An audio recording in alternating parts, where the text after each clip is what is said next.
আসসালামু আলাইকুম। আমি আছি এখন বাংলাদেশের সাবেক প্রধানমন্ত্রী বেগম খালেদা জিয়ার জন্মভূমি ফেনীর ফুলগাজী শ্রীপুর গ্রামের বাড়িতে। তার আদি পৈতৃক নিবাস ফেনী জেলার ফুলগাজী উপজেলার শ্রীপুর গ্রামের এই মজুমদার বাড়ি। বেগম খালেদা জিয়ার জন্ম ১৯৪৫ সালের ১৫ই আগস্ট। একজন বাংলাদেশী রাজনৈতিক ব্যক্তিত্ব যিনি ১৯৯১ থেকে ১৯৯৬ সাল এবং ২০০১ থেকে ২০০৬ সাল পর্যন্ত প্রধানমন্ত্রীর দায়িত্ব পালন করেছেন।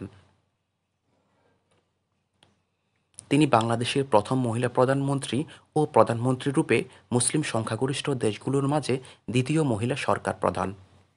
তার স্বামী জিয়াউর রহমানের শাসনকালে তিনি ফার্স্ট লেডি ছিলেন। তিনি বর্তমানে বাংলাদেশের জাতীয়তাবাদী দল বিএনপির চেয়ারপারসন ও দলনেত্রী, যা তাঁর স্বামী জিয়াউর রহমান কর্তৃক ১৯৭৮ সালে প্রতিষ্ঠিত হয়। বেগম খালেদা জিয়ার বাবা জনাব ইস্কান্তর মজুমদার ছিলেন একজন ব্যবসায়ী।